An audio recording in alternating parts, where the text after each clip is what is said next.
Is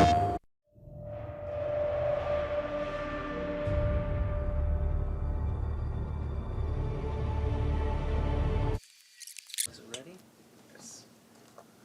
Beautiful. It's been an awesome year of just putting this together. We've had such a blast.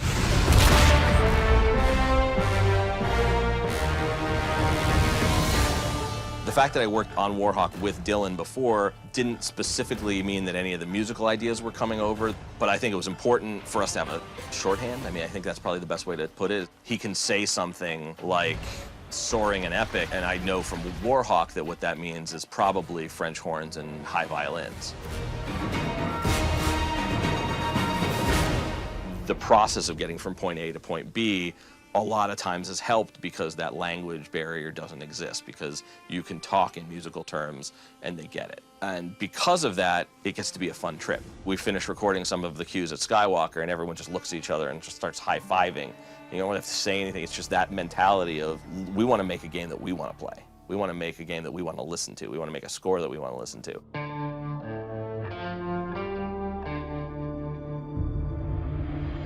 One of the things that we've always sort of agreed on from the get-go, even at Warhawk, was that if you don't have the melody that you can grab onto, you lose a lot of personality. You lose connection with the character. Musically, I feel like the way to do that, the way that you grab somebody and don't let go, is by writing them a melody that encompasses everything that they're about.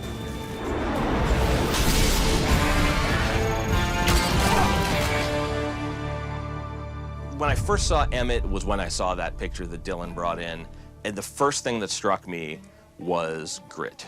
Testosterone, was swagger, bravado. It wasn't pretty, it wasn't shiny. And so immediately when that happened, everything in my score, everything that I was writing, the ideas for the solo instruments, everything sort of started to move in that direction in terms of bringing the player in and feeling like he is surrounded by dust everywhere and grime and action and sweat and the battle stuff that drops. It's just ridiculous.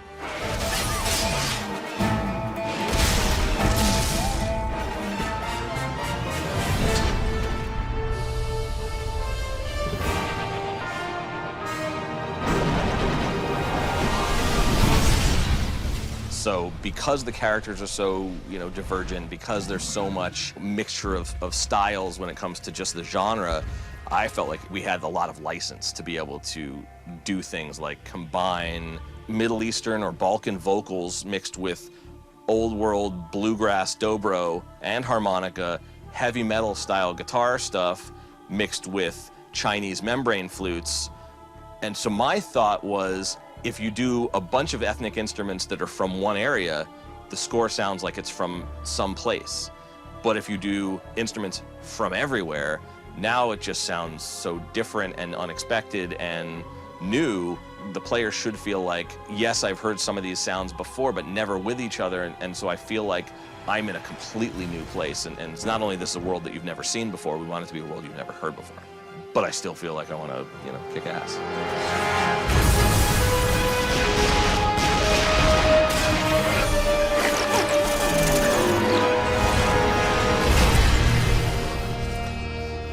So I wrote a Rift Energy theme, I wrote an Outcast theme, and I wanted to have something that you grab onto in a character sense, but in terms of orchestration of that stuff, that's where I really brought in the nondescript otherworldly language. I think the vocals are what I brought in from that, and I think there was always, for me at least, the idea of a spirituality in the Rift Energy. I wanted it to feel like an unseen entity, but something that people could relate to and that they knew immediately was bigger, was larger than life, was all-encompassing, and basically had the power to create or destroy anything if unleashed.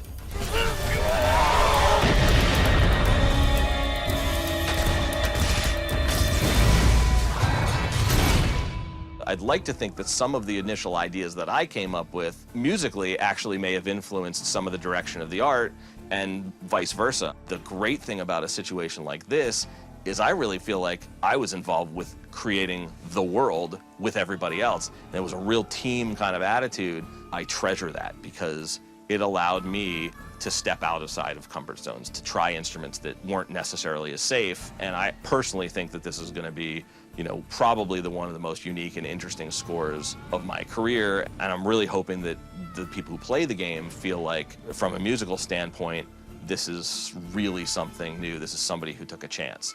And hopefully from the game point of view, they feel the same way. They feel like this is not a formula.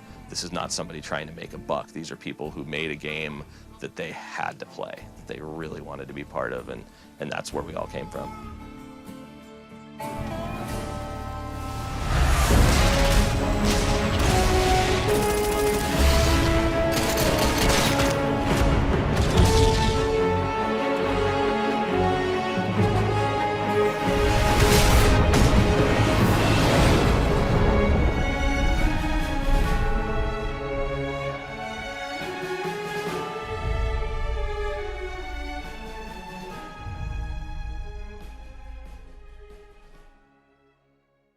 PlayStation